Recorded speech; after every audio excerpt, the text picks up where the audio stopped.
franchise rights alone will make us rich beyond our wildest dreams. And now for something you'll really like, the Disenfranchised Podcast. That podcast all about those franchises of one, those films that fancy themselves full-fledged franchises before falling flat on their face after the first film. I'm your host, Stephen Foxworthy, and joining me as always, the moose to my squirrel, it's Tucker. Hey, Tucker.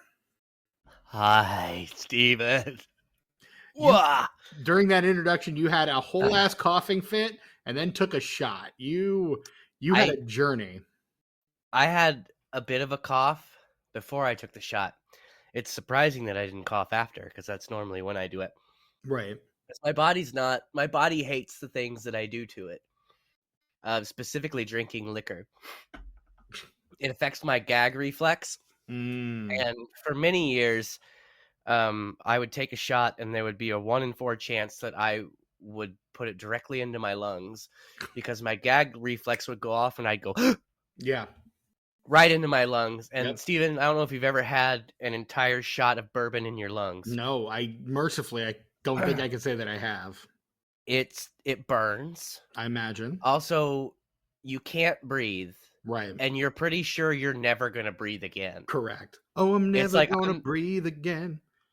Like, I'm being silly right now, but it's one of the scariest experiences I've ever had. Oh, I believe it. Because you just suck it in, and then you can't do anything. You can't breathe in, you can't breathe out, you can't do anything. You're just burning. Yeah. And there's suffocating. There's liquid in your drowning.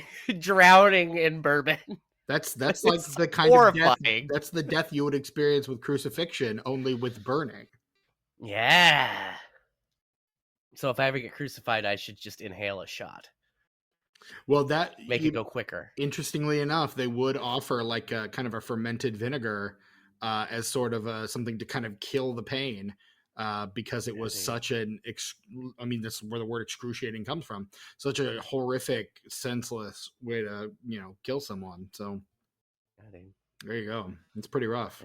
And speaking of crucifixions, hey, it is week 2 of our celebration of the 65th anniversary of the greatest animated comedy duo, maybe in the history of television, Rocket J. Squirrel and Bullwinkle Moose. That is to say, the Adventures of Rocky and Bullwinkle turned 65 this very week, and we are celebrating as we are wont to do. Last week we covered Boris and Natasha, the movie from 1992. This week, Tucker, we are covering what? The Adventures of Rocky and Bullwinkle from the year 2000. From the year 2000. Moments before everything changed. The New York skyline untouched. Humor, dark, but wholesome. We're doing the dark but wholesome again, okay. We weren't as traumatized as a society back then.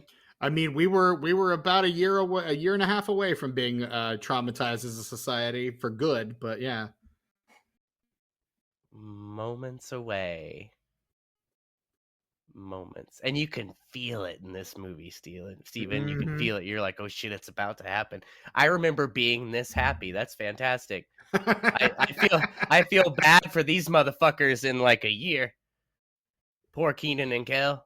Oh my god. Poor Jonathan Winters. Oh, Jonathan Winters.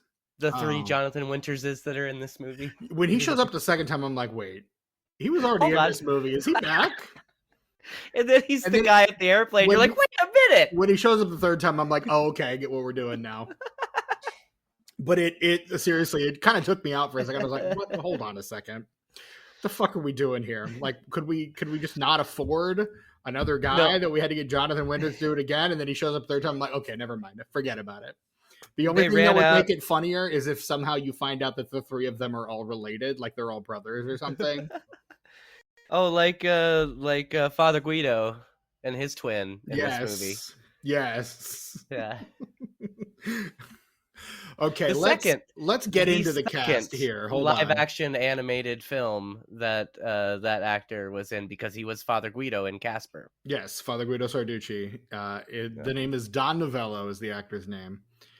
Yeah, so we are talking about the 2000 live action animated adventure slapstick comedy film, The Adventures of Rocky and Bullwinkle, directed by Des McAnuff. McAnuff? MCANUFF, McAnuff. See, I always thought the director's name was perfect for this movie because it almost sounds like a bad pun. It does. But you can't place it. It's like Uncanny Valley, like you know when you're dreaming, when you're asleep, and you try to read something and you can't really make out what the letters say. Mm-hmm. That's this. It really, you're like, wait a minute, and it's almost just as hard to say. Is this a joke? And so directed by Des McAnuff, written, do you know this, Tucker? By Academy Award-winning screenwriter Kenneth Lonergan. Yeah, it shows. And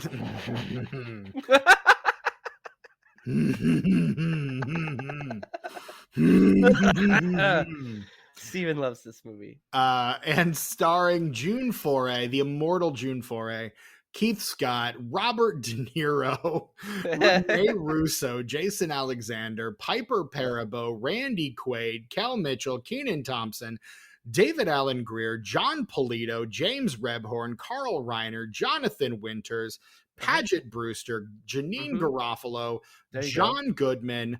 There it is. I mean, David Allen Greer. I said him already. John Polito. Did you say John Polito? Of course I fucking did. Pay attention. No, you didn't. Now, I haven't gotten to everybody because you keep interrupting me. Don Novello, Jeffrey Ross, Max Grodenchik, Roastmaster Jeffrey Ross as the DA. Right. Taraji P. Henson, Norman Lloyd, fucking Norman Lloyd. Yeah. The man worked with Orson Welles in the Mercury Theater. Dude, yeah. And he's in this movie. Yeah. Doug Jones, Whoopi Goldberg, and Billy Crystal.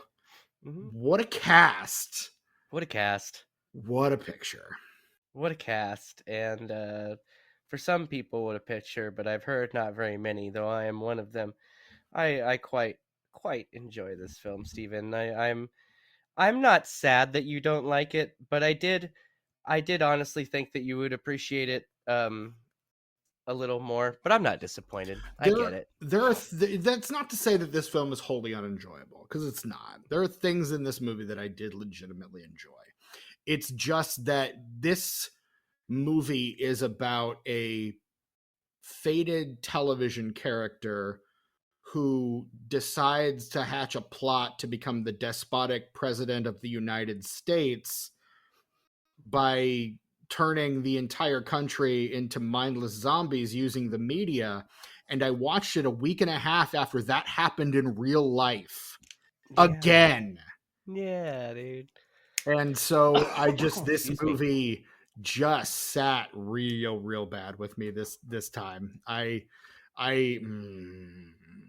Any enjoyment that I probably would have gotten, or the as much enjoyment as I probably would have gotten, was kind of squashed by the fact that it in that very specific regard has aged so poorly. Yeah. No, I completely agree with you. But I like this movie. Can I start telling you just a little bit about my history with this film? Yeah, by all means. Is that something I can do? Yeah. Because, like, adding to what I said last week, like, you know, I've always been a Rocky and Bullwinkle fan, so say we all. When the trailer came out for this, I downloaded it. Like you would do at the time, because you couldn't stream it. Yes, on QuickTime. So, and I would just watch it over and over and over in excitement for the film. When I was hired at the movie theater, when I worked at the movie theater as a teenager, this film was playing. And not only did I get the poster, but I saw it many times. I saw it maybe 3 or 4 times completely when I saw parts of it during breaks and stuff. One thing that has always had a sort of a negative, I felt negative about this film, is the closing credits. I was used to, like, when I first started working at the movie theater, I was excited to go in and sweep up the popcorn and stuff after this movie, but then like the closing credits are just what the fuck? What the Yeah. fuck is that song? What the fuck is it doing at the end of this movie? Right. Like I get the theming. The theming Mhm. works. Right. But the tone of this what the fuck is this song? It Get out of here. I mean, it's the year 2000. It's kind of at the tail end of that run of movies based on properties from the 60s. Uh-huh. It's kind of we're running right up at the tail end of that, but they always had to kind of try to contemporize them for the kids, for kids. And so they, you put in a lot of those situations, you would just get a hot young pop artist to do a cover of a song. Doesn't matter which one, just any song, and throw it there at the end. That happened so often. That was just par for the course. If you couldn't get an original song written for your movie with some Peebo Bryson and whoever else he would sing with. He did like 2 or 3 of those Disney movies. It's the reason why that name, I pulled that one, but you don't even know who. I'm looking at your face. You don't even know who Peebo Bryson is, do you? No, I just found out something that makes me feel foolish. Oh, what's So this song I'm saying, what the fuck is this song? that? Based on who one of the writers of the song is, I may have been looking at it wrong. Because as you know, the film is scored by Mark Mothersbaugh, Correct. patron saint of like my entire life. Correct. You are not men. You are Devo. I most certainly am. Spud boy since birth over here. Right. And not only did he write the score, but he co-wrote Through the Eyes of a Child, performed by Lisa McLowry. I want to say her name like Mike Lowry. McLowry. Oh, you haven't seen that first Bad Boys movie, have you? No. Never mind. Somebody was saying the other day about... Oh, I mean, I've seen like the original Bad Boys. Oh, okay, yeah. Yeah, I've seen the first 2. I have not seen the revisits, the revamps, the Lega sequels. Well, you need to see them, but yeah. So you keep saying. Performed by Lisa McLowry. McLowry. See, and I hear Through the Eyes of a Child, and I think the song that Michael McDonald sings through the South Park credits, of the South Park movie, which is fucking great. Better. Yeah. Significantly. Now that I know that Mark Mothersbaugh had a hand in this song, I will have to revisit it to see if I've missed something, as it could be satire. But based on the fact that he's only one of 1, 2, 3, 4 writers on the song, I don't know that he did how much he did and what he contributed. Right. I would say we can probably cast some question on the extent of his input, particularly with regard to lyrics. But to younger audiences, you may best know Mark Mothersbaugh music from the Lego Movie, as he composed for Tegan and Sarah Everything is Awesome, which he performed with them at the Oscars as well. Yes, he did. I saw that. In a Lego Devo hat. Like you do. Like what would you expect? Right. And he also did the score for, if I'm not mistaken, the Clyde with a Chance of Meatballs films. Oh gosh, yes. He's done so much. He did like the first 5 Wes Anderson movies. He's done so much. But don't even look his shit up. Steven will be here all day.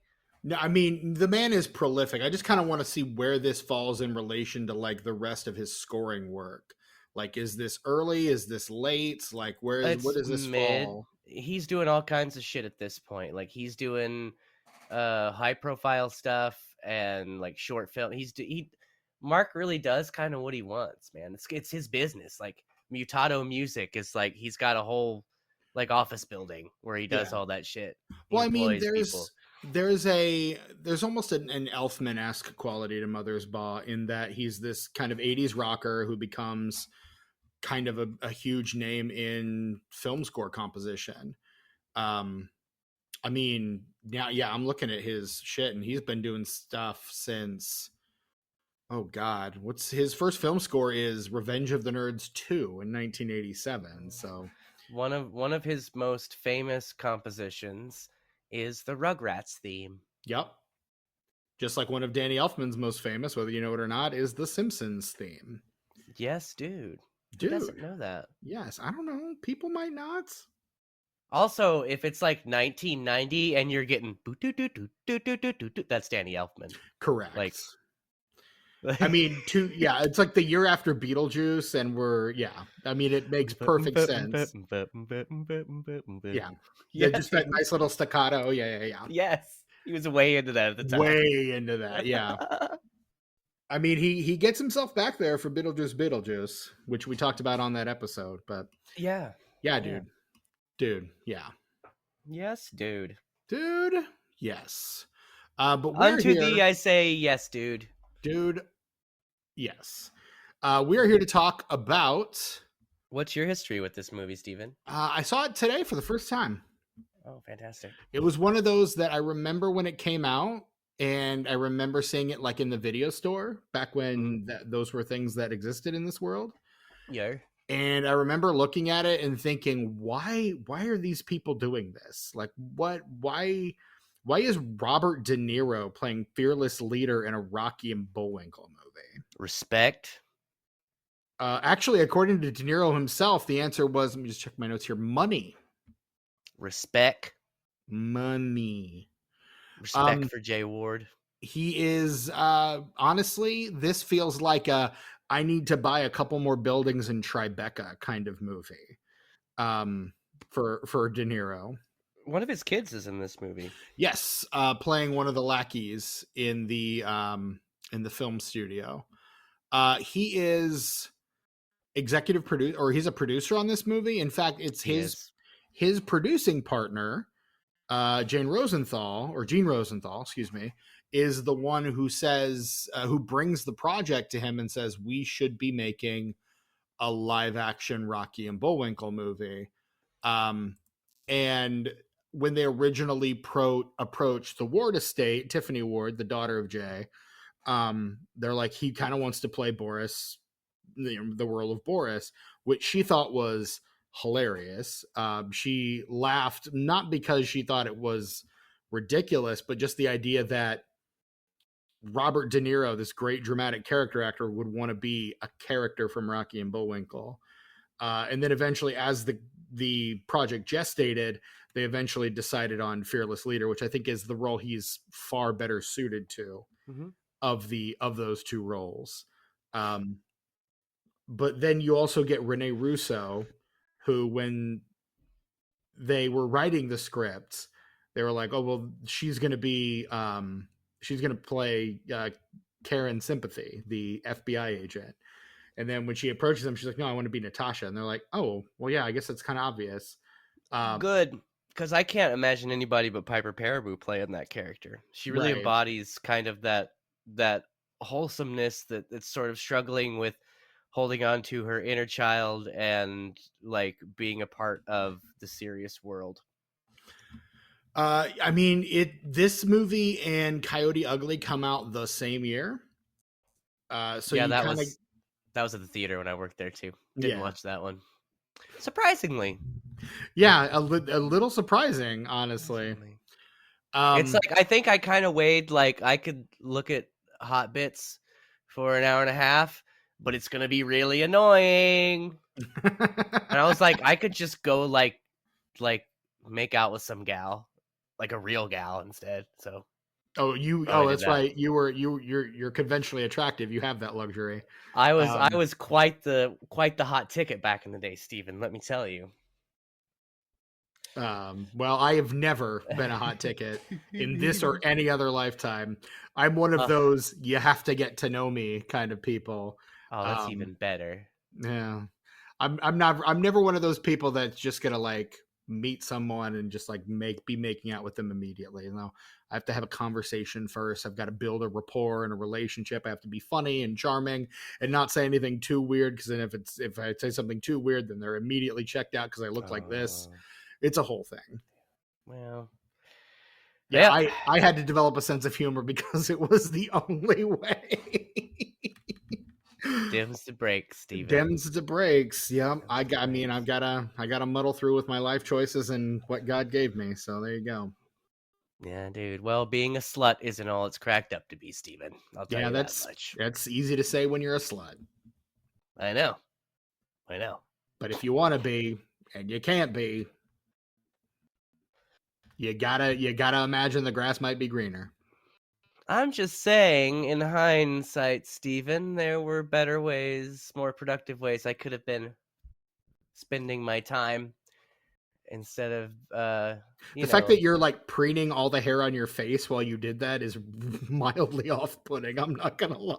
I gotta tell you, that's coincidence, Steven, because I don't know if you have noticed this, but I'm always twitching. Yeah, like I'm always touching my face and like rubbing my eyebrows and like, you know, this and a little bit of that and a little bit of this. But this went beyond like, you know, I'm like fidgeting and scratching. This is like I'm smoothing out my eyebrows and then smoothing out my mustache. I really was fidgeting. I swear, that's all I was doing. I promise. Okay. I promise. Scout's honor. But I mean, Piper Perabo, this is like her second movie ever. She did like a couple of shorts and something called White Boys, all one word with a Z at the end. Yeah. And it's like, I've never heard of this movie. I don't know what this movie is. But she's in it, and then Dr. Dre and Fat Joe are also in it. Those are like the main people from this movie that I've heard of. But yeah, I don't know much about this one, but that was her first movie. And then the next year, that's 99, the year after that, she's doing the Rocky and Bullwinkle movie and Coyote Ugly. And she's kind of catapulted to stardom overnight. And then no one really knows what to do with her after that. Yeah. Like really a shame because she's insanely talented. I remember she being a big deal for just like one summer. Yeah. And this then summer. I didn't see her again until I saw Carriers, 2009, with Chris Pine. You saw her in Looper. Oh yeah, I always forget she's in that. Yeah, but Carriers is good. She's also in The Prestige. Christopher Nolan's The Prestige in a very small role. Did you see Carriers, though? No, I haven't seen Carriers. That was when the pandemic had hit. The very night where it was announced that we were going on to the lockdowns, Jimmy and I watched Carriers. Okay. Lou Taylor Pucci, Chris Pine, Piper Perabo, Emily Van Camp. Lou Taylor Pucci, is he the guy from Evil? Yes, he's the guy I fucking hate in the Evil Dead. Yep. In the Evil Dead remake, just the fucking worst. Carriers is it's a snack. It's a really good snack. It's a fun little horror movie that doesn't take itself too seriously, but it takes itself just serious enough for it to be effective. Chris Maloney, Kiernan Shipka, I like her. I recommend it. She's probably a little kid when that movie came out. Yeah, look at her there. She's a little kid. Yep. All right. I'll put it on my list. But yeah, It's on my voodoo. Oh, right on. Yeah, dude. I guess Looper comes out after Carriers, but you would have seen her before that. You would have seen Looper before you saw Carriers. No, I saw Carriers when it came out. Oh, I thought you said we watched it. Pandemic. I showed it to Jimmy. Oh, the day of the pandemic day, whatever day that was, early March, 2000 dose. But I mean, yeah, she's still working, but it's just not like in anything that I've seen. Like probably future episode of this podcast, George and the Dragon, The Cave. She's in the Cheaper by the Dozens. As I guess one of the members of the family. She's in a Penny Dreadful thing, but like after the first season, that show really turned me off. I'm kind of right like there season with you. 2, episode 1, and I was like, what? Yeah. No, I didn't make it much past that. You're right. Yeah. No. And now she's doing Yellowstone and Billions. Like she's mostly doing TV now. So that's cool, man. Make that money, girl. Yeah. Do your thing. But yeah, it's one of those weird things. Like, she was really big for that one summer, and then just no one really knows what to do with her, and so she just kind of pops up here and there. But she's a very good actress. She's easy on the eyes. But I mean, huge most crush on importantly, her when this movie came out. Absolutely, she's I think most importantly incredibly talented. Like, she's a very good actress. But again, like, she shows up in just kind of these minor roles in a lot of things. So yeah, I think that's kind of where she ended up, unfortunately. But no, I'm always excited when Piper Perabo shows up in something. And so when she shows up with this, I was not expecting. I was like, oh, that's Piper Perabo. I know who that is.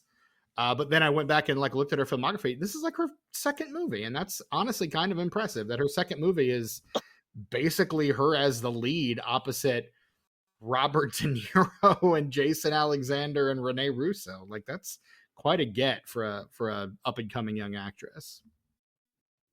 Yeah, dude. Agreed.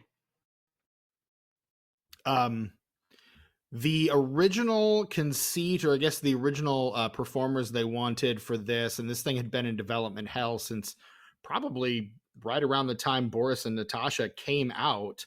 They tried to get this movie greenlit. They bookended the whole boomer nostalgia craze. They bookended it really nicely. Really did. But they wanted Meryl Streep and Danny DeVito to play Boris and Natasha. And then, like, again, when Rene Russo just felt very perfect for me. And like Sally Kellerman before her, like, ran into June Foray at the read through and was like, June, would you mind like reading a couple of these lines for me? Just, so I know what I'm doing here. And June did. And Renee was like, she was great. She was so gracious. And I mean, she did the same for Sally Kellerman. So like June Foray didn't really seem like someone who was so precious about this stuff that she's like, well, I have to do it or it's not getting done. Well, she's a gal's gal. Yeah. And she came back to play Rocky, which was quite awesome, frankly. It was good. There were a few instances where you could tell that she was utterly ancient. Mm-hmm. A few, but not many. Not a lot. Most of the time, she was right fucking on top of it. Mm-hmm. Yeah, there particularly the moment where like Rocky's flying. They're like, "You're flying, Rocky," and Rocky's just like, "I am, Karen. I really am." And you're just like, "Oh." Well, for me, it's the few times you can hear her dentures slip. That's when I'm like, "Oh, okay, that's fine." Though honestly, like 90% of the time, though, she's killing it. You can't even tell that she's old as hell. And I mean, the animated sections at the beginning where she's basically doing all the stuff that she used to do on the show. Like, and she's one of, she was a survivor. Voice. Yeah, she does the old lady voice based on Ma Kettle. And actually does play Natasha in the animated sections. And you actually get like the voice actors in those moments actually playing the characters. Keith Scott steps in for the original voice of Bullwinkle. Bill everybody. Scott, he does some heavy but also lifting in this William movie. Conrad, because he's the narrator too. I don't like him as much as I liked Corey Burton in Boris and Natasha. I think Corey Burton was really kind of killing it in that movie. I think the guy in this one nailed the voice, but he didn't hit the cadence quite as well. The delivery is a little nailed the voice, like nailed it. Well, and I no disrespect to Academy Award winner Kenneth Lonergan, but like I'm not a huge fan of the script on this. I get that. And I mean, because Lonergan does analyze this for De Niro previously. Also Billy Crystal, who's also in this movie. Correct. Squished by mattresses. Yes. Now that's a soft mattress. But he writes Analyze This, which Harold Ramis then would go on to direct. And so like I can see where De Niro's coming from, like comedy. Here's a guy who wrote a comedy that I was in like last year. This is the guy who can write my Rocky and Bullwinkle script. And Rosenthal probably thinking the same thing, because I feel like she's kind of the one really driving the production on this movie more so than De Niro. Well, I think there had to be a lot of stuff going on at the studio too, because you can see that kind of a script in here. You can Mhm. see that late 70s, early 80s road movie. There's a lot of Blues Brothers in this movie. A lot. A Oh, lot so of much fucking Blues Blues Brothers Brothers. in this movie. There's a detour through the city of Chicago for no reason other than that it was probably in Blues Brothers. But I mean, a lot of the I love the practical car effects, all the crashes and the chases, all that looks fantastic. But that's a different movie. And then you have Yes. where the studio is like, but you can do whatever you want, but you have to do these things. Yes. So you have this movie, You've and got then to you pick your have this hold in. movie over here. You've got to do What's Some Out of You. You've got to do, you got to play the hits.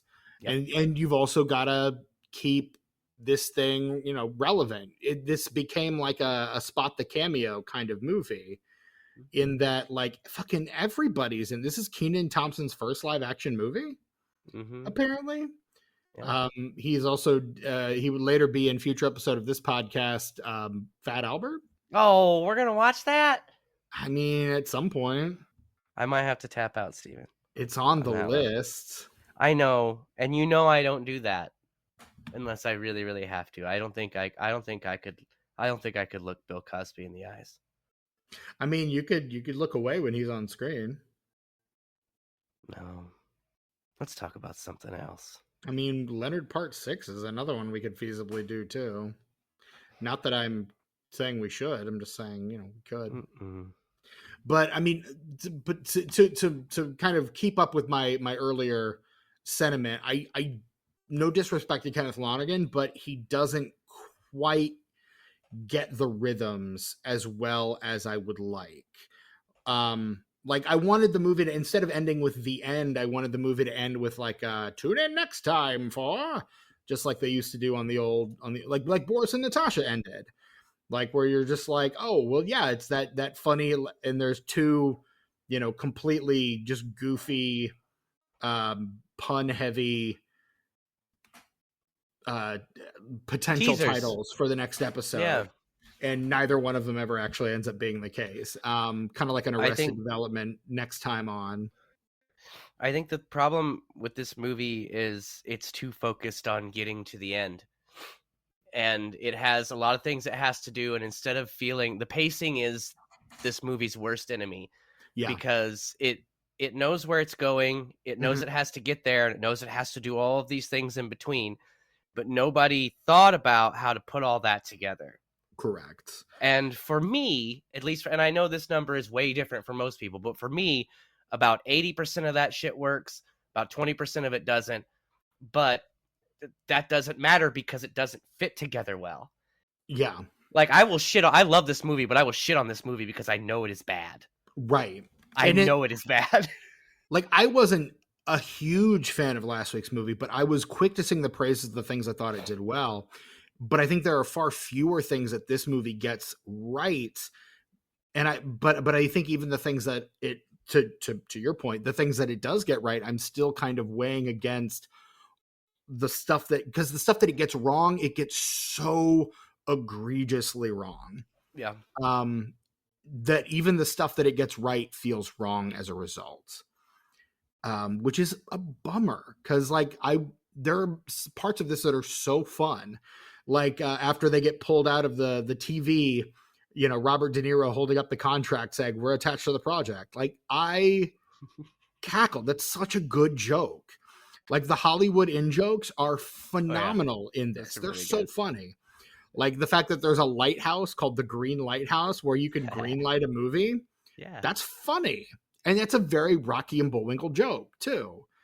Like it, but then it like the whole need to explain how Rocky and Bullwinkle can get from the animated world to the real world, like feeling the need to like spell that out and devote like a 5-minute set piece to that.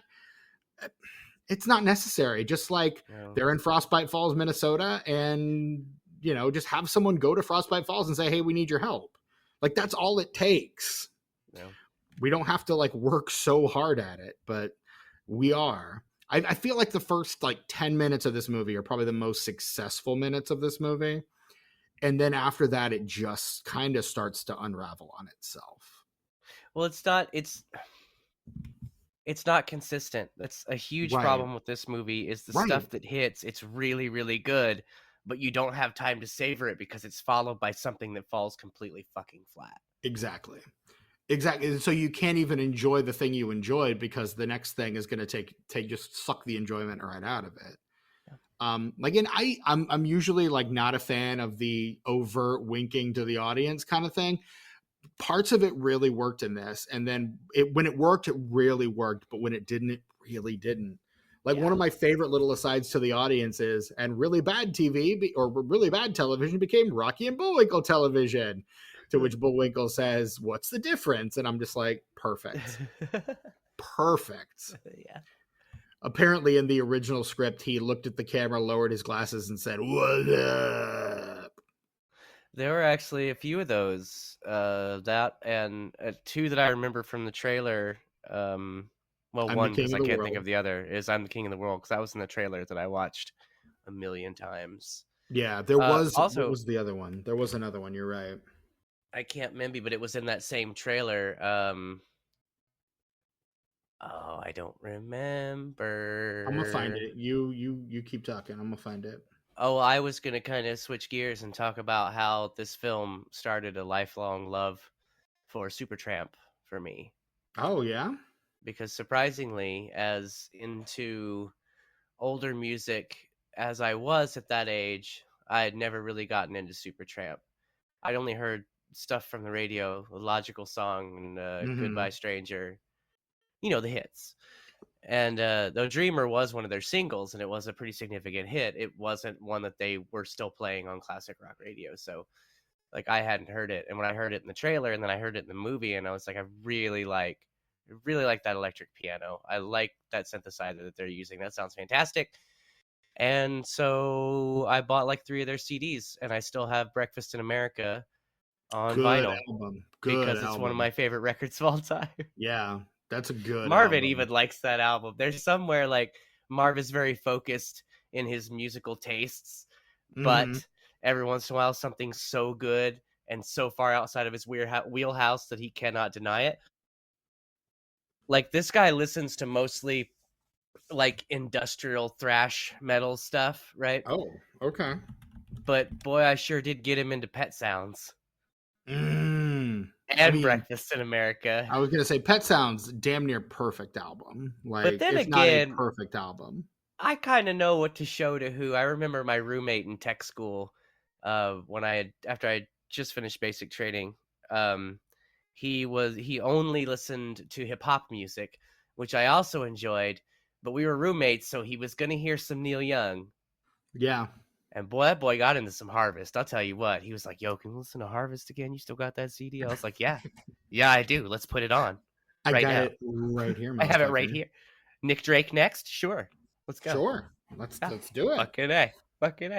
The third reference, the third pop culture reference is I'd like to use one of my lifelines, please. That's in that trailer too, yeah. Yeah. Yeah, dude. I think it was a good choice. Mercifully changed. Yeah. That would have grounded this movie very firmly in a time and place. That it's already pretty firmly ground into. Correct. I mean, the technology of this movie really kind of cements it in a time and place. Like we're has a whole ass laptop. Yeah. To do the thing. You can't just have a boop. He's got to have a whole ass fucking laptop. Oh yeah. Yeah. Like, and I mean, this is an era when like Dick Tracy watches were a thing.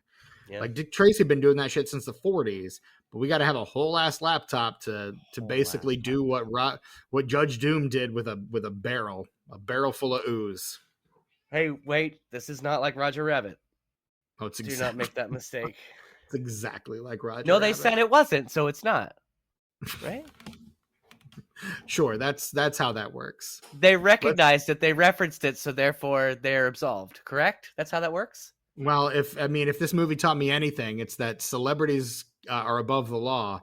Yeah. Celebrity presidents most of all. When you're famous, they let you do it. They let you just get away with anything, yeah. Grabbing them by the moose knuckle. Oh no! What have I done? What the fuck, dude? What the fuck did you just do? I did it.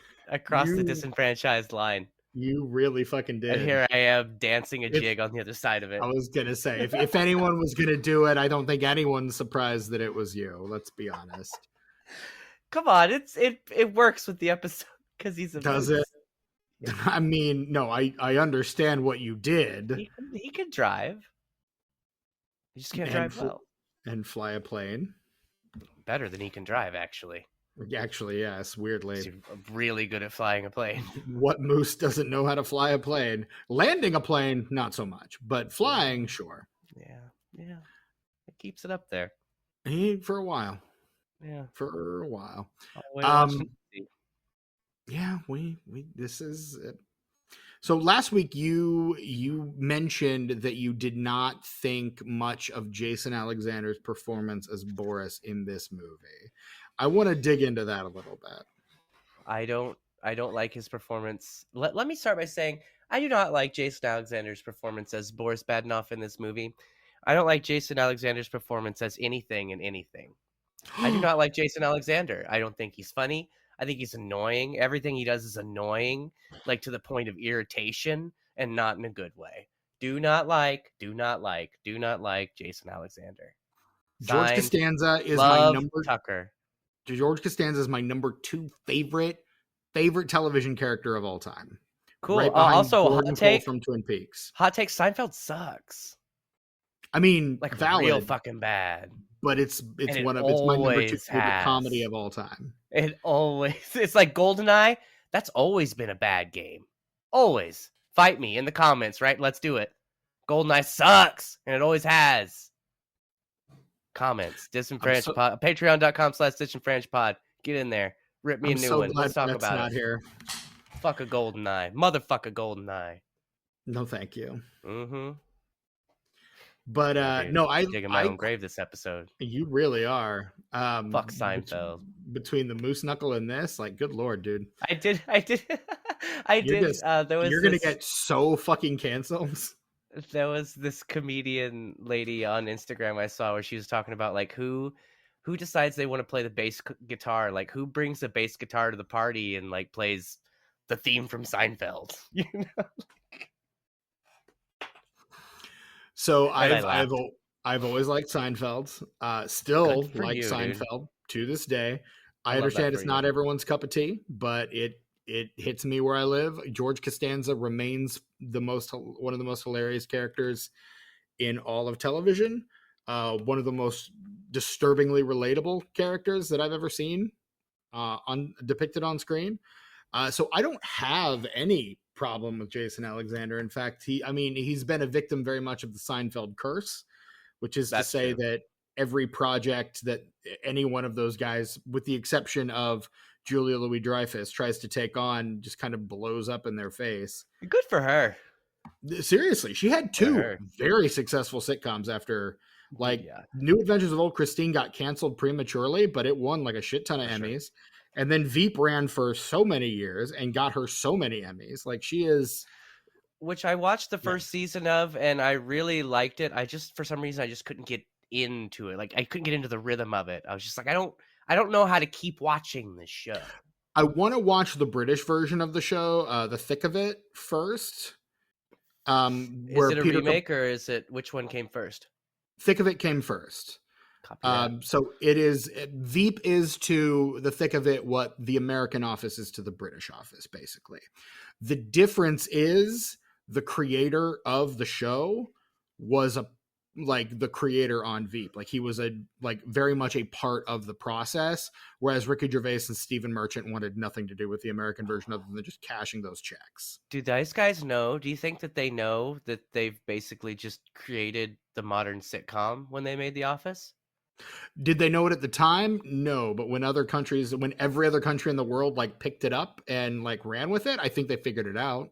Look, 2 out of the 3 lunchtime shows that I watch right now, being Abbott Elementary, Schitt's Creek, and What We Do in the Shadows, are that format. Yeah. It's all mockumentary, workplace shit. That's all it is. Sometimes it works. That hospital show that everybody likes now, even Superstore, even though Superstore they didn't really do interviews with people, it still kind of had that feeling. Yeah. Kind of had that same kind of deal. I miss Superstore. I liked that show a lot. That wasn't bad. That was that really wasn't funny. bad. Homeboy from Kids in the Hall was in it. Speaking of Homeboy, that was a Homeboy from Kids in the Hall in this. Briefly, he was the little guy messing with the machine. What's his nuts from Kids in the Hall? That's him, right? Little guy messing with not little guy. Well, okay. when Fearless Leader's showing them the machine that has the little meter on it that says total zombification, the guy that's working on it is the dude from Kids in the Hall. Fucking what's his nuts? Kevin McDonald, right? That's totally him. No, there's Kevin no way McDonald it's not in this movie. Are you sure that wasn't him? There's no way it wasn't. I am looking at the cast list of this movie, and there is no Kevin McDonald on it. Uncredited, maybe, because damn, there's no way that's not him. No, it's not him. That's fucked. It's not him, dude. I'm telling you. It must be like his cousin or something. I mean, we didn't get any Kids in the Halls, man. But Bruce, is it Bruce McCullough that's in Superstore? No, it's no, that's the short guy. Short guy's Bruce McCullough. I'm thinking of Mark. What's his name? See, I'm really bad with their names, except for Dave Foley. Right, it was the guy who went on to do SNL too. Like he was the only guy who did Kids in the Hall and SNL. And he's Glenn in Superstore. Yeah. It's fuck. Man, there's this really rad Mark McKinney. Channel. Yes, there you go. There's this really rad channel on Pluto TV called Funny AF, and it's all sketch comedy shows. So they show Kids in the Hall, and they show Whitest Kids You Know, and Mr. Show, and Upright Citizens Brigade.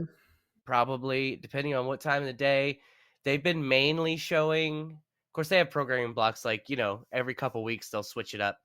But like the last couple weeks, they've been mainly showing Kids in the Hall and Whitest Kids You Know. The kids channel, you might say. Sure. Some in the hall, some very white. But they happen to be just the ones you know. I don't understand because they show unedited movies on Pluto. All the movies on Pluto are unedited, except they put commercials in them. But still, there's nothing cut from the films. Correct. All the swear words are there, all the nudity, all the violence, everything is there. Right. But when they on their Funny AF channel, when they show Kids in the Hall, not Kids in the Hall, Whitest Kids You Know, they censor a lot of stuff. There's a particular sketch that was making fun of ShamWow called The Jizzle, and it's a rag that's specifically made to clean up ejaculate, if you will. Sure. No, I figured, yeah. And boy, every time he says come, they bleep it out. Every time he says jizz, they bleep it out. But only half the time when they actually show him cleaning it up do they blur it.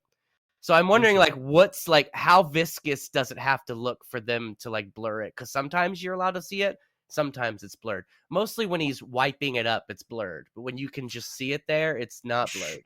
Sure. I mean, I guess that makes sense on some level. That's Shout Factory trying to get me to buy the box set. And if they wanted me to buy the box set, they should have put it out on something other than motherfucking ancient ass DVD. Tell them. Why are people still buying DVDs, Steven? Please, Tucker, don't hurt them. Do they know that their TVs are at least 1080p? At least. And they're watching something in 480, Steven. I've still got some DVDs, man. I understand. I have a lot of DVDs, but you know what else I also have? I have a regular ass DVD player, and I have a motherfucking CRT television. Well, it's supposed to be watched. I don't sit and watch DVDs on my fucking 4K display. That's insane. That's insanity. That's what a crazy person is like. A person who buys DVDs for their 4K display, that's a crazy person. Tucker, it's not your fault. It's a crazy person. It's not your fault. I'm surrounded by crazy people. It's not your fault. DVDs still sell better than Blu-rays. Tucker, it's not your fault. How? It's not your fault. Why? I'll tell you how they're cheaper. Not by much. Negligibly so. And most people, but enough. And most people are not you and me. They don't care You're telling about me that most shit. people are blind? How can you Yeah. not tell the difference? I had to tell a friend of mine when she was buying her new TV to turn off the motion smoothing. I was like, look, we're friends and I care enough about you to let you know, turn off motion smoothing. And she's like, I don't even know what that is. I was like, Google it and figure out how to turn it off, but you don't want it on because it's going to make your picture look like crap. Mm-hmm. And I care about you too much as a person to let you do that to yourself. Yeah, dude. So Yeah. like, I get it. I understand, but we can't expect, the average people in this world, like to get it like we get it. Like, this is who we are fundamentally as people. We're broken people, Tucker. And look, like, yes, I do have a CRT, and I originally watched these sketches in standard definition, but they exist in high definition. All of these sketches were shot on film or on digital film in high definition. Those prints exist. That's what's on their YouTube channel. Not upscaled, not fucked with at all, just the original high definition versions of these sketches. They exist. Shout Factory. What the fuck? Put out a Blu-ray. Put out a Blu-ray. Though I wouldn't buy it though, because I like Whitest Kids You Know, but I only like about 70% of their sketches.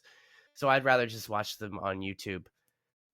Just to watch the ones that I want. But I really do like to complain, and it's really stupid that they only put it out on DVD. So I mean, that's probably why they haven't upscaled, is because people, like most people, it probably hasn't sold well enough on DVD to justify them upscaling. So I might, if there was a Blu-ray though, I'd buy it. Though I said I wouldn't, just because right.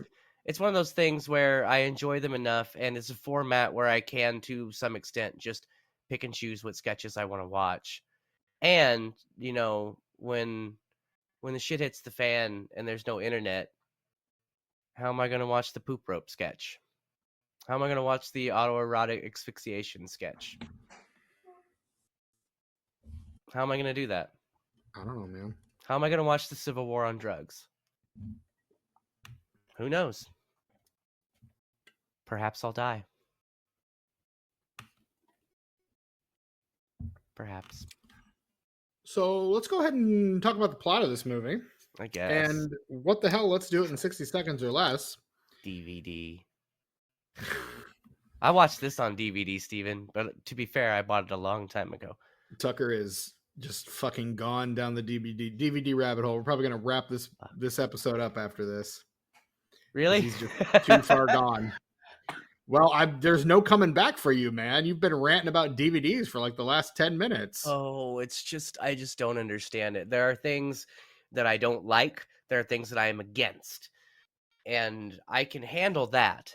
But I don't like things I don't understand. Like Storm said in the first episode of the 1993 X-Men animated series, humans fear what they don't understand. Yeah. And that's me. And I don't get it. Why are you still buying DVDs? Anyway, the plot in, what, 480p you said? Something like that. Okay. I'm going to flip the coin of justice. Tucker's going to call it in the air, and whoever wins, whoever the coin chooses will do the plot of this movie in 60 seconds or less. Fuck it. I don't care anymore. Call it. Oh, heads. And it is heads. You son of a bitch. Yay. Yeah. Oh God. The plot of this movie. Tucker is putting. It's an easy one. It would be an easy one to do a plot in 10 seconds on this. When you try to stretch it out, it's like, wow. I pretty much summed up the plot of this movie already. So. All right. Let me know when you're ready, and I'll hit the start button on the official egg timer of the Disenfranchised podcast. So 35 years after the cancellation of Rocky and Bullwinkle, fearless leader decides he wants to become president of the United States by brainwashing the entire United States by buying every cable channel and just putting really bad mind-numbing television on it. So the federal government, led by Randy Quaid and James Rebhorn, decide to, call in Rocky and Bullwinkle. So for some reason, they have to do a cross-country road trip to New York City to put a stop to it. Really, this movie could have just been like maybe a half an 30 hour seconds. episode of the show. But we had to stretch it out with the road movie plot for some reason. And I don't know, eventually Rocky and Piper Perabo get there. Bullwinkle ends up getting faxed from Washington, D.C. to New York, where he tells America to vote for who they want to. And for some reason, they still 10 choose James seconds. Rebhorn. And the trees are grown back and frostbite falls, and everyone's happily ever after the end, which Rocky spells in the sky with smoke. And that's time. Well done. I mean, what did I miss? Did it. Like nothing, man. You hit the broad strokes. And that's the thing about this movie is it really could have probably been a half an hour, but for all the road movie stuff. Like this could have been an episode of television, like a sitcom length episode of television. I feel like this could have been a nice 45-minute television special. Yeah. But we put it on the big screen. Yeah, you know who really loved this movie right along with you, Tucker? Roger Ebert. Roger Ebert really loved this movie. Yeah, we get it. That's Roger Ebert thought this movie was real fun. I thought it was fun too. But Roger Ebert is like the perfect boomer. Like he is the audience for this movie. Me and him, we're the ones. You're the one. I'm not even a boomer. I'm just a guy. Just a regular dude. Well, modern day Renaissance man. You're kind of that, like me, where you and I and Brad are all kind of in that. I'm generationless. Right, that middle generation between Gen X and millennials. That some I'm call truly elder millennials generationless, or baby Gen X. Though, because I still like new stuff, which is why I once again found myself surrounded by people 20 years younger than me last night at the concert I went to. The Flowers concert? It never gets easier, Steven. Never gets easier. I don't go to concerts anymore, man. I just don't enjoy them. You would enjoy this concert, Steven. It's I'll super go if my chill. partner wants to go, but no, dude. See Florist if they come to Chicago, Steven. I'll buy your tickets and everything. I did that for Jimmy, actually. I was like, you have to see Florist, and he's like, really? And I'm like, yeah, I just bought you tickets. What are you doing on the 13th? And then he took some girl to see him. He really liked him. So there you go. I'd be doing that sometime. We'll buy you some tickets to Florist, Steven. You and your girl. I mean, I'm sure we'll appreciate it. We'll appreciate the night out, if not the music. So right on. Oh, you'll love it. So rad. My partner has very hyper specific tastes in music. So yeah, it's always kind of a dice roll as to whether or not she'll enjoy something. But yeah. It was kind of weird last night though, because Florist is I don't want to say it's uplifting, but it's positive music. Like it's kind of sad, nostalgic, hopeful, wholesome, soft indie pop, if that makes any sense. But the lady that opened for them, this gal named Marie Sue, Marieesioux, she's taking the X off of her name, but previously the X was at the end. She was getting really, really deep, like talking about like Palestine and stuff, and like I'm with her on all that shit, like I really am. But like I did not come to a Florist show to like get deep into that shit. Like I was like, I'm glad you're going on first. Like, she was good. She had a great voice. The band was good. The songs were great. It's just they were real heavy, like real heavy. And for me, Florist is, especially going to see their shows, like, but even listening to their records, which is why I own their entire discography on vinyl. It's a deep existential breath. One of those. Like every time I go see Florist, like half of the 6,000 pounds on my shoulders just kind of falls off for a while, at least. It's nice. It's a deep breath. Oh, and a long exhale and a nice drive home. What was the name of the song that they did for this movie? They didn't do a song for this movie. They did do a song for I Saw the TV Glow, though. Oh, I saw that one. Yeah. I like that one. You did not like that one. I did. I gotta see it again. There's obviously something I'm missing. Clearly. It's a very good film, dude. Like I want to see it again just so I could raise my rating of it, because it has lived on in my memory in a way few other films that I've seen this year have. I don't think I got it. And I think the reason I didn't get it is because I had very different expectations, not of something better or worse, but of just something different than what it ended up Right. being. And Right. so I think being focused on like having those expectations shattered, I just didn't get it. Like, and I'm a movie person. I get like movies, like, you know, abstract surrealism and shit like that. I get that, okay, Look, to an I extent. get movies, okay? Like, I understand the language of film, Steven, okay? I've listened to many DVD commentaries. I'm basically an expert. That was our film school, man. That was our free film school, late 90s, Absolutely, early 2000s. man. That was so it. many commentaries. Tucker, what's your favorite cameo in The Adventures of Rocky and Bullwinkle?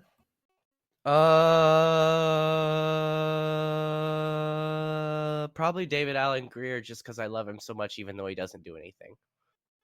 I was gonna say him and John Polito. Like, I want so much more from those characters. And they're right there. They're right there. They're right there. And they say a couple things, and then we move on. Yeah, I fucking love John Polito too. Like, I just want to give that guy a big old hug. He is just absolutely the best. He's been in a few movies that we've covered on this podcast: Rocketeer, Blank Man, and now Adventures of Rocky and Bullwinkle. God, love that guy. What a guy. I think my two favorite roles of his are a tie between he plays the patsy in The Man Who Wasn't There. Right. Are you making a pass, mister? Maybe. Well, you're out of line. You're way out of line. You're way out of line. He's so good in that movie. He's always straightening his toupee and he's all his little meticulous little movements. And I really love him as Gideon in The Crow, the pawn shop owner guy. Yeah. Because he's just such a nasty dude. He just doesn't give a fuck. And he dies not giving a fuck. He dies telling Top Dollar to go fuck himself, basically. And it's fantastic. Spoilers.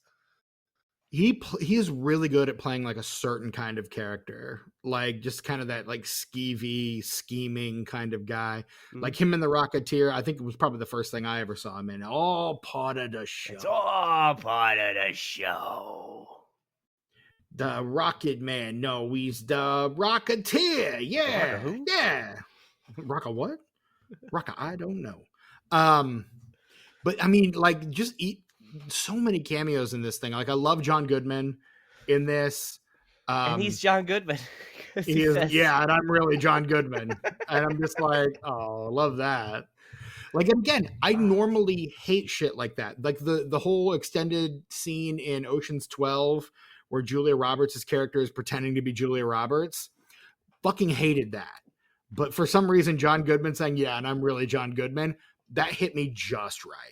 Like, hit me just right. This movie gets an A+++ for effort, because you could tell the creative people, not the suits, but the creative people that were involved in this movie really, really had a passion for it. They really loved these characters, and they wanted to represent them.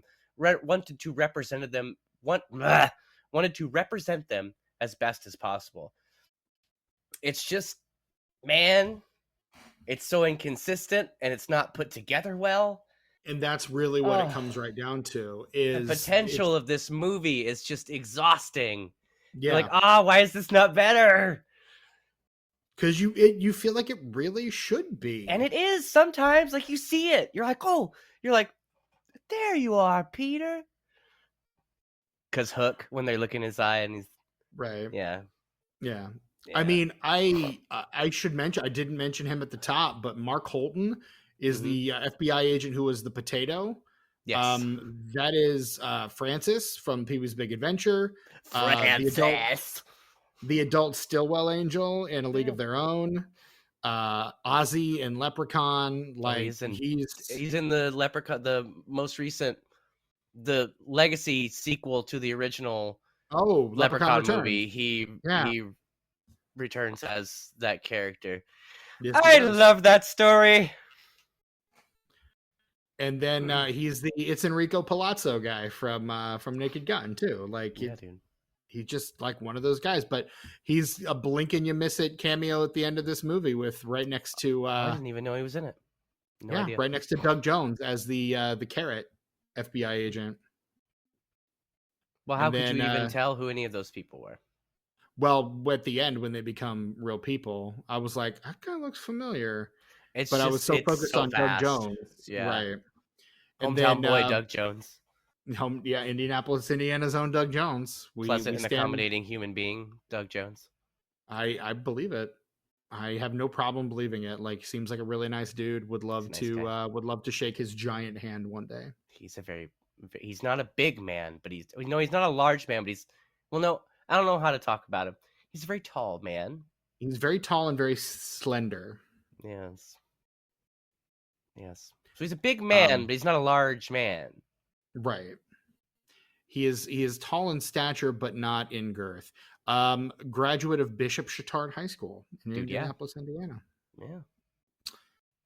I know our audience really loves when we get really niche and inside baseball about our hometown of Indianapolis, Indiana. Hey, they go through Indiana in this movie. They do. A town called DeBitter, Indiana, I think is what they called it. Yeah. I was making a list of all the fictional town names because they were all kind of silly. Like the Red Bait was one, because red bait's how you catch a red herring, which I thought was really funny. Cow Tip, Oklahoma was another one. Dude, yeah. So yeah, there's some funny stuff. My partner, who is of Swedish descent, did comment that the Swedish accent employed by the Swedish prison guard is, to quote her, the fakest prison or the fakest Swedish accent she's ever heard. Has she heard The Swedish Chef? Yes, she has. Okay, wow. Wow. So, wow, yeah. and that's worse? Okay. All right. Apparently. All right. Okay. Yeah. I mean, look, she's been to Sweden, and I don't think either of us have. So my favorite band's Swedish, so I feel like I have a little pull in this conversation. I mean, you do like ABBA. We all know you're canonically an ABBA fan. I don't like ABBA, actually. I don't dislike ABBA. I don't have anything against them as people. I just don't care for their music. You like ABBA. But the Cardigans is my favoriteest band of all time. They do leave you breathless. Who do? The Cardigans. Oh, really? Yeah. I don't get it. It's okay. I'm probably calling out the wrong band, so it's okay. I do. You know what? Wouldn't be the first time. Wouldn't be the last. Are you thinking of the Cranberries? No, I'm thinking of the Coors. Oh, Light or Banquet Original? RRS, not ORS. Gotcha. I see. Fantastic. I love that. Yep. Good job, everybody. Yep. All right, let's pack it up and head home. Tucker, anything else you have to say about Rocky or Bullwinkle? And it's really a damn shame because there isn't really much to say about this movie outside what we've said. And I kind of knew this was going to be a short episode coming into it. Because I can argue about the things I like about this movie until I'm blue in the face. But the fact remains it is not a good movie. Yeah. I love it. But I also recognize it is not a good movie. And I mean, like, I would rather watch this than like Marmaduke. Oh yeah, 1,000 times. Yes. Like any Garfield, any big screen Garfield adaptation. Like, this is at least digestible. At least digestible. This has elements of the spirit of the original cartoon, even if the plot is canonically a mess. Like, it still has some good stuff going for it. Am I rating it very high? No, I'm not. I am rating Boris and Natasha higher than I rated this one. Wow. Okay. So, like, and I did not rate Boris and Natasha terribly high. But I think the issues that I had with this one are kind of overwhelming compared to the issues I had with Boris and Natasha. So, like, yeah. I will tell you this. Every time I watch this, I remember liking it more than I did. So, like, even if I watched this as soon as we were done here, I would still be disappointed by it. Because even though I love it, I'll be like, wait a minute, I thought I liked this more.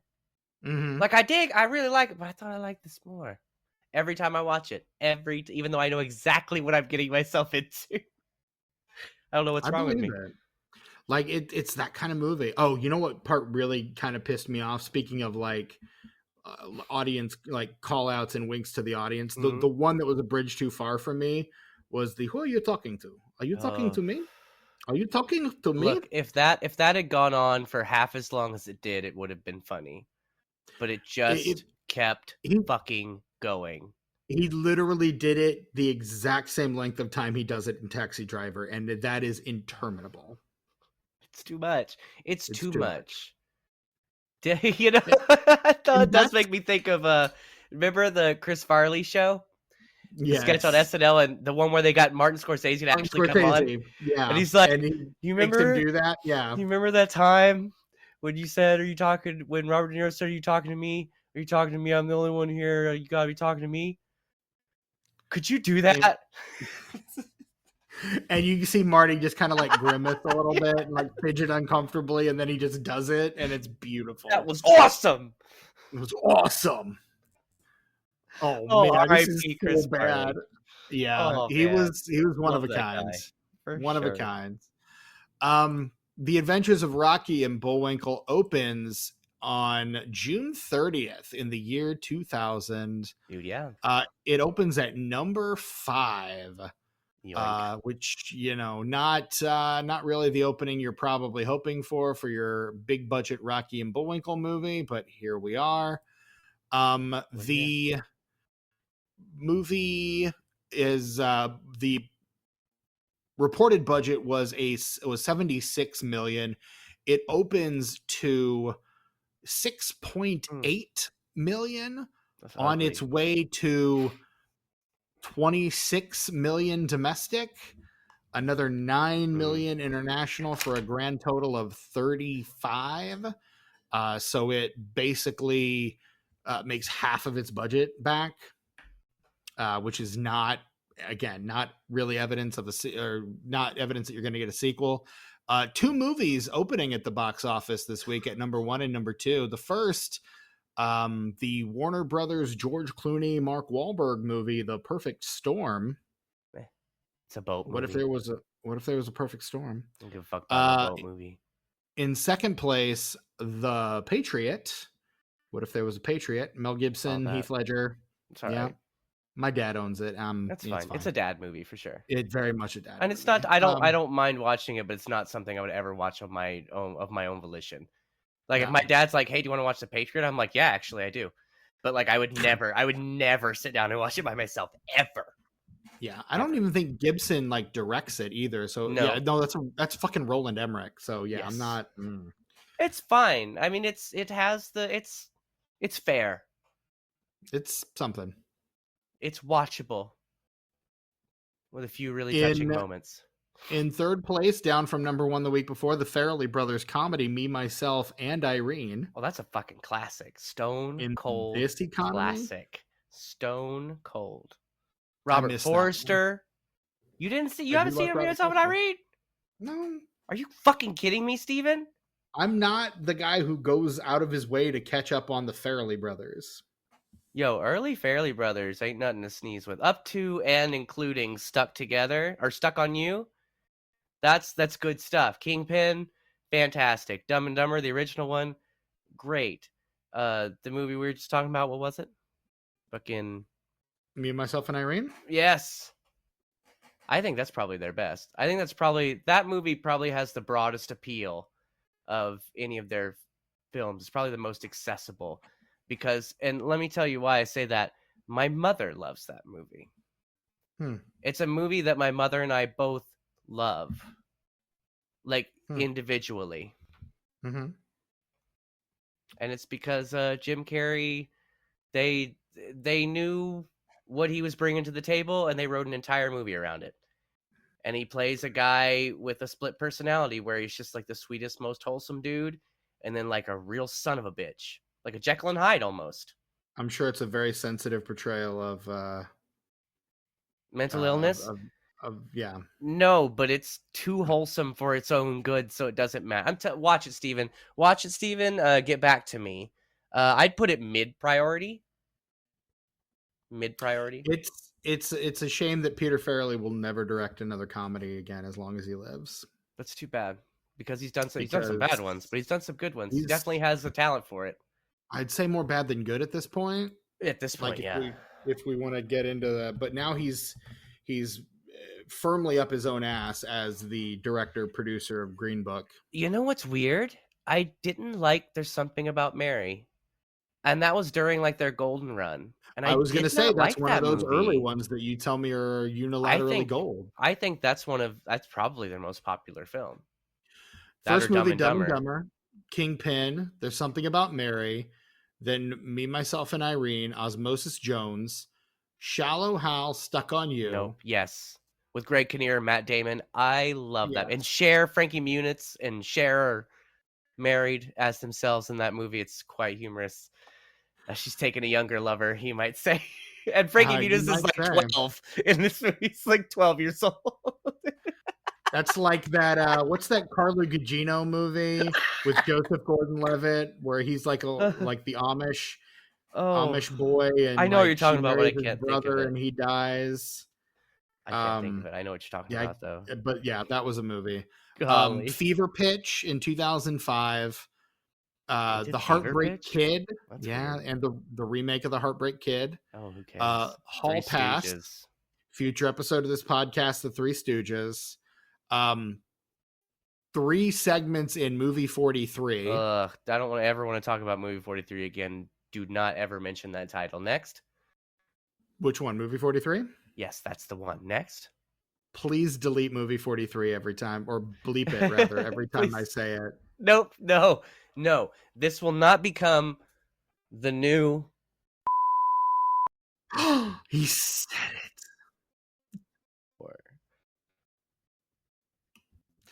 After Movie 43, it's Dumb and Dumber 2. And then a 4-year break. And then it's Green Book, The Greatest Beer Run Ever.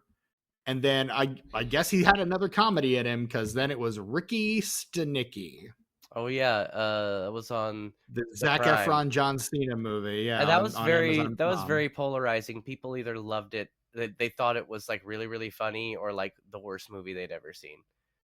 Yeah, and pretty much. I actually might see it, because that's how a lot of people feel about the early Farrelly Brothers stuff. Very polarizing. I mean, yeah, it feels like that might be one. And then Bobby, what's Bobby been up to? Because Peter basically did those last 3 himself. Yeah. So I'm kind of curious now what Bobby's been up to. And all accounts say maybe not much. He did a movie called Champions. Last year in 2023 with Woody Harrelson, and he's coaching the disabled kids, the developmentally disabled kids. Looks that way. I want to see that really bad, actually. Directed by Bobby Farrelly. I have a little skin in that game, and I'd love to see the representation there, because I've heard it's very well done representation wise. Whereas the developmentally disabled kids are not made fun of, but they're part of the joke, not the butt of the joke. You know what I mean? Does that make sense? Yeah. They're part of the comedy, not being like the folks, like, you know what I mean?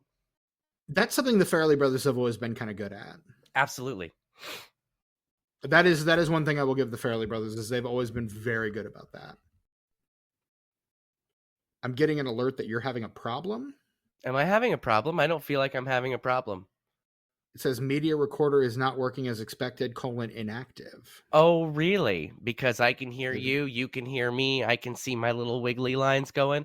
I've got a check mark next to my muff hugging name. Okay. I say we continue.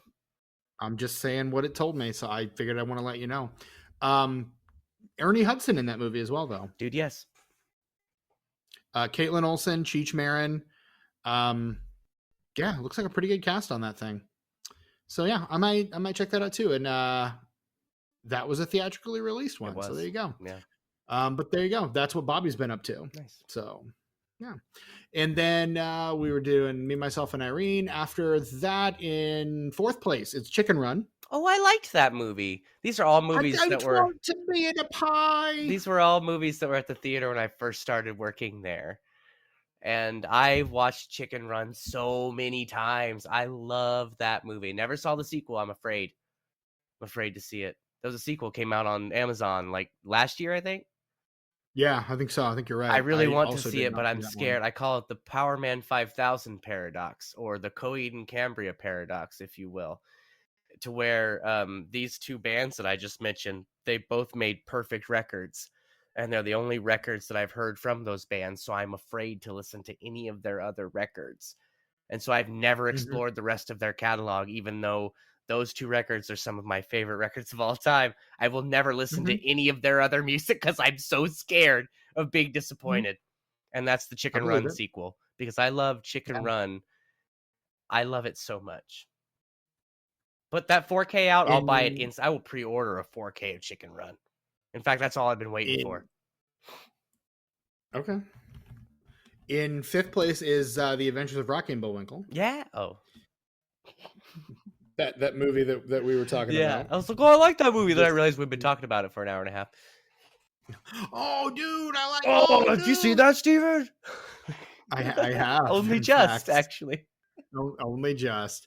In 6th place, future episode of this podcast, Shaft. Oh, yeah, I'm with excited. Samuel L. Jackson and Christian Bale. I'm excited to see the new one because it's connected. Yes, to the old. Also one. called Shaft. Also a future episode of this podcast. Yes, dude. Because I mean, they rebooted that thing twice. Just called the reboot Shaft and like did nothing else with it. So what I need to do, I don't know when we're planning on doing this, but when we do the two more modern Shaft movies, I need to plan ahead and watch the original 3 Shaft movies because I saw those once when I was a teenager. I own 2 of those 3 of them. Well, they've got that nice Criterion 4K that comes with the second one as a bonus. That's how I own them both, yes. That's the thing, is like I like Shaft, but I don't know if I like those original movies enough to invest in the 4K, even though it is kind of a 2-for-1 deal. Yeah. I mean, Gordon Parks did both of them. I think that's the only reason they don't have Shaft in Africa is because that was directed by a white British dude. And I think I'm one of the few people who Samuel L. Jackson is kind of my Shaft. Like I said, I saw the originals before I saw the Legacy sequel or reboot, whatever you want to call it, because it is canon with the original series, but it is also its own thing. And I remember liking the originals enough to be like, oh, well, then I should see this Sam Jackson one. But like, I really connected with that movie. I really liked that movie. I loved Christian Bale as the villain. I thought Sam Jackson was great. Like, that's my Shaft. Which, taken out of context, could sound very strange. But that is my Shaft. You already invoked Moose Knuckles on this episode. I did. So I can't believe I did that. The bar is so low at this point. I did it. Yay. I'm the one. I felt it was necessary. But I'm very excited to see this new one. Okay. Yeah, I mean, the only thing that I'm not excited about is that it's directed by Tim Story, and I'm just generally not a huge fan of Tim Story. Oh, so. I was saying I need to rewatch those first 3. Yeah, that's what I was saying. Did I already say that? You did. Okay, I felt like I got there and then like kind of went past it and never came back to it. But yeah, I need to watch this. Yeah, you didn't need to, but yeah. In 7th, Big Mama's House. In 8th place, Gone in 60 Seconds. That's when Martin Lawrence lost me, by the way. Big Mama's House. Big Mama's House. Like Blue Streak, you got me. Green Knight, yes, future please. Episode of this podcast, Blue Streak, yeah. Yes, please. Green Knight, yes. Or Green Knight. The Black Knight. That's a totally different movie. Black Knight, yes, please. Like, both those movies are ridiculous and stupid, but damn it if he isn't the funniest thing I've ever seen in those fucking movies. Love me some Blue Streak. Have you seen Blue Streak, Steven? Of course I've seen Blue Streak. Dude, I'm glad. What a silly plot. Of course I've seen Blue Streak. But it doesn't matter. Yes. Boy, they run with it, and Martin Lawrence is just good. Fantastic. And I really like the really the chemistry he has with Luke Wilson, which is a weird thing to say because they're so different, but they do kind of have a chemistry that really works that movie. No, I agree. It really does work well, I think. Like him and Tim Robbins too, and Nothing to Lose. I thought that was a pretty good pairing as well. Unexpected pairing. Agreed. That I quite enjoyed. Agreed. And then in 9th place, you've got Mission Impossible 2. Oh yeah, I like that one. And in 10th place, what we thought was going to be an episode of this podcast, but then a movie is coming out literally this weekend, makes it not able to cover Is it. it Ridley Scott's Gladiator? Ridley Scott's Gladiator. I was not entertained. Oh, really? When I saw that movie, I went like this. Tucker's doing the Joaquin Phoenix thumbs down motion. It's not bad. It's just it's the color palette. My brain won't let me enjoy it. That's fine. Yeah, that actually does make a lot of sense. Also, in this batch, at 13, future episode of this podcast, Titan AE. Hey, I like that movie. So there you go. Yeah. And there's some decent stuff deep down in there as well. But let's move on to the tomatometer score for this movie, which is a 42%. Critics' consensus. Though the film stays true to the nature of the original cartoon, the script is disappointing and not funny. Agreed? I partially. It comes and it goes. The Metascore is 36 based on generally unfavorable reviews from 30 critics. And Tucker, want to take a stab at the Letterboxd score on this one? Oh, I really don't think that the meme culture is really going to appreciate this movie, even as something that they want to pretend they like. So I'm going to say this is going to go between a, oh gosh, do I dare get this low? I feel like I'm taking a big risk here, but I'm going to say in between, oh fuck. Bless you. 2.3, again, you sneezed twice. 2.3 and 2.7. Tucker. What, did I just miss it? The Letterboxd score is 2.3. Oh, just barely. Oh, man. Whew. Fuck, I knew that one was going to be low, dude. Right on the cusp. That's not even the kind of humor that meme culture can, like, make fun of or pretend to like, ironically. Right. So, I can't. Wow. 2.3, yeah. What about you, Tucker? What are you giving this one? This gets, even though I do, I flip-flop back and forth, between this and Boris and Natasha as to which my favorite live-action adaptation of Rocky and Bullwinkle is my favorite, but they are rated the same. This gets a 3. Okay. Whereas this one, I gave Boris and Natasha a 2. I'm giving this one a 1.5. Wow, yeah. Like, just doesn't quite get there for me, I'm afraid. Yeah. So that's fair. Completely fair. Which puts us kind of it puts us at 2.25, which is pretty much right at the Letterboxd average for this movie. So that is our episode on the 2000 film, The Adventures of Rocky and Bullwinkle. You can find the Disenfranchised podcast on most forms of social media, but not Twitter anymore because I fucking nuked the Twitter account. Yeah. Don't actually do that. He probably would enjoy it, and I don't want him to get any enjoyment out of life. But yeah, just fuck Twitter. We're done with that. Burning that shit to the ground as best we can. So yeah, not on Twitter, but on a couple of the others, you can find us. And yeah, when you do go out there to find us, swing by Spotify or Apple Podcasts, give us a 5-star rating and review.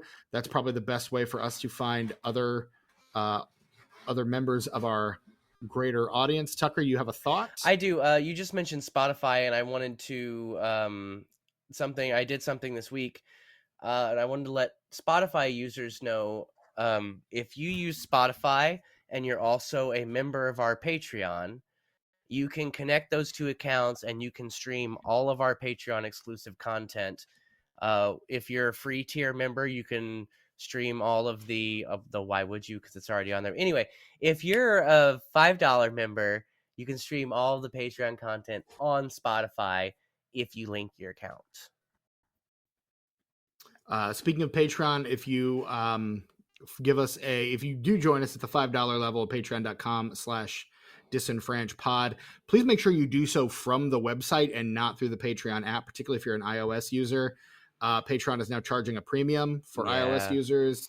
And look, save yourself some money. And in this economy, you kind of need to, because it's going to get a lot worse before it gets better. Man, fuck so Apple. I say as I'm recording this on my MacBook Pro. Yeah, I've kind of always been out on Apple, so I just feel a little more vindicated now. Look, than ever I since have in the Steve past. Jobs died, I think the company has kind of been going in a pretty shitty direction, but they're still the best laptop and desktop computers for creative work. And that's why I had been back on Windows for such a long time, but when I started editing this podcast hardcore, had to buy a MacBook. Do what you gotta do, man. Yeah, when you're doing audio, video editing, you can do it on Windows, you can do it on Linux, you can do it on whatever, but Mac is kind of where it's at for that shit. Yeah. But fuck Apple, man. Fuck those motherfuckers. Tim Apple. Motherfucker. Anyway. Yeah,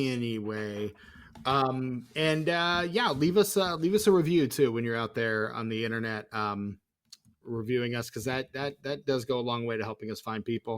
And if you got something you want to say to our faces, you can either drop it in the comments at patreon.com/disenfranchised on the free level. That is the official chat of the Disenfranchised Podcast. Or you can shoot us an email, disenfranchised@gmail.com. Or if you're frisky, you can call me at area code.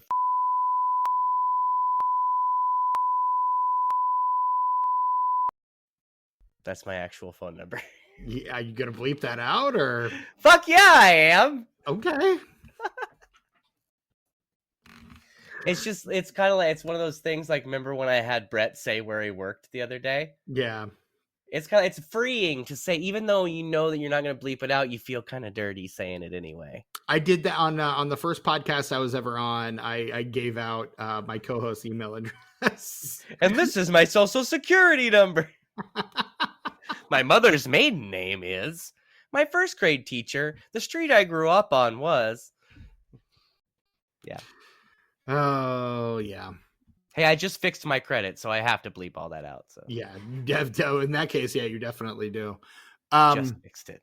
It's been 20 years, and I just got it fixed. I've been working hard, man. I am your host, Stephen Foxworthy. You can find me on social media at Chewy Walrus, wherever you can think to find me. Don't find me on Twitter. I'm not fucking there anymore. Deleted that shit. Brett Wright, who is our co-host, who was enrolled in winter classes at Wasamata U, and so is not able to join us because he's catching up on his schoolwork. You can find him on Letterboxd and Instagram at sus_warlock. He actually has been posting a little bit more on Blue Sky lately at suswarlock. So, oh wow, yeah. Tucker, what about you? Good Where old can we find you Blueski. these days? Straight up good old Blueski. Same as it ever was, Steven. I'm on Instagram and YouTube at Ice909. That's ICENINE. And to clarify, it's the number 0 and the number 9. Not the letter O. Smart ass. That's one of those moments where I was like, if you don't know me by now, sing it. You never know. No, you won't. Ooh. I found out what I already knew there, Stephen. That you can also find me at Tuck Mugs on Instagrams. That's Tuck_mugs. That's TUCK_MU, the letter G and the letter S. And we haven't put anything out in a while, but that's fine. Whatever. It's like a little treat. Every couple months when a Tuck Mugs post comes out, you're like, oh, look at that. It's been, if we did them all the time, it wouldn't be special. You could have a mug as a treat. Right. You do something that's really rad too consistently, and it becomes less rad. It does. Usually. By proxy, yeah. You gotta let some time pass. But like, if I saw a florist every night, it would stop being a spiritual experience for me, Stephen. Probably. I see him about every year and a half, and wow, just refreshes me and brings me back Yeah. So go to Tuck Mugs. At some point, there'll be some more content. And hey, if you're sick of waiting around for Tuck Mugs content, look, be the change you want to see in the world. That's Send it. us your mug. That's it. Send us your mug. You know the Send it. format. And if you don't, follow us. Check it out. Check out a couple posts. It's not difficult. Send us a photo of your mug. Tell us a little story about it. You know, the origin of it or why it is spatial to you. Why it is your spatial treasure. Why it exists And, in space and time for you. Yeah. Yes. And also what's in it? Not difficult. Look, you want to share your mugs. I realize this, but you'd be like, oh, well, who gives a fuck about my mug? I do. Tucker does. I give a fuck about your mug. Tucker gives so many fucks about your mugs. Love mugs. Mugs is my shit. In fact, I have actually, now that I think about it, I want to remind me tomorrow, Stephen, I will have a post because on the day of my marriage, on October 31st, 2024. Yes. We celebrated afterwards. We left the courthouse and we went to this new Mexican place down the road. And it was really good. And you know how in like the country restaurants in the rural areas on the placemats, they have all the ads for local places, or they'll be on the coffee cup, you know? Yep. It was like that, but it's on a pint glass. That's awesome. And I was like, I love this. And to our waiter, I was like, how can I buy this glass? And he's like, no, you can just have it. And I dig that.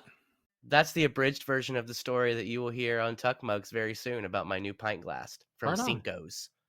Cinco. Yeah, dude. Yo. And for anybody who doesn't know, as you probably all know, I am a vegetarian. I was bitten by a vegetarian 10 years ago and I turned. And I've been one since. But I decided to take what I call a V-squared, a vegetarian vacation this winter in between the months of November and January, where I will eat some meat. And so I have been slowly reintroducing my body to animal products. And on that day, I love spinach enchiladas. And on that day, I had spinach enchiladas with chicken in them, grilled chicken. And they were very, very good. I believe it. Very. Now I love, and like, that's why I'm really happy about how this vegetarian vacation is going, because I'm eating the meat and I'm enjoying it. But I'm also, at the end of the day, I'm like, yeah, but I don't really care. Like, in January, I'm going to stop this and I'm not even going to think about it. Like, right.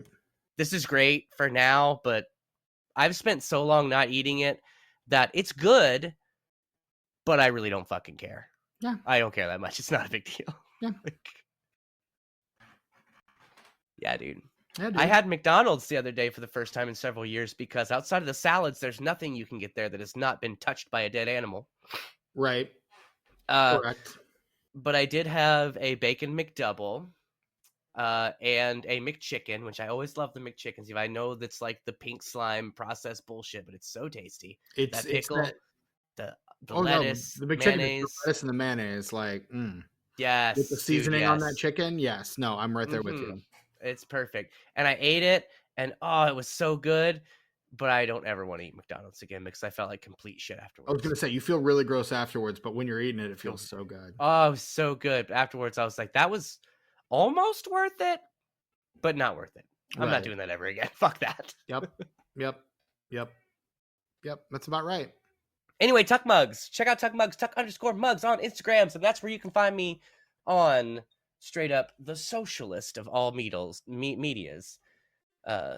Yeah. The social. Well, I mean, I'm a progressive, so technically I would consider myself probably to be a democratic socialist, but that's not what I meant.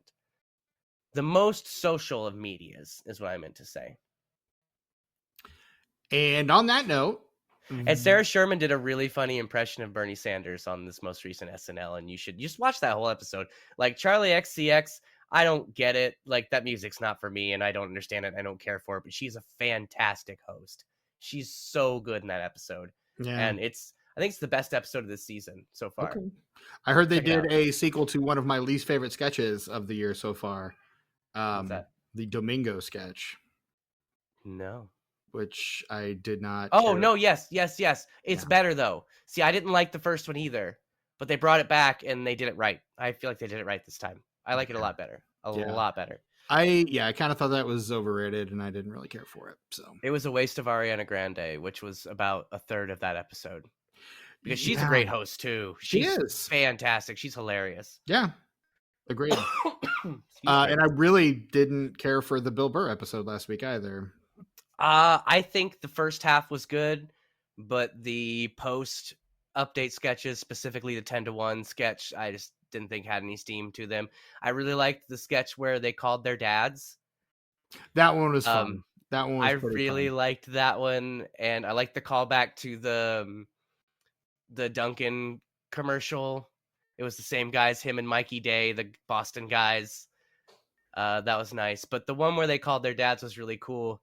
Not only because it was really funny, I thought it was really clever, but my dad is Bill Burr in that sketch. Like, he always asks me how my car's doing. Like, Same.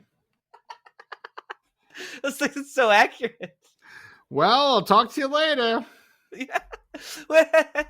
Well, nice talking to you. I liked his monologue too. I thought Bill Burr's monologue was really funny. Yeah, I didn't care for it, but whatever. I liked it. To each their own. But yeah, that is our episode on 2000's Rocky and Bullwinkle.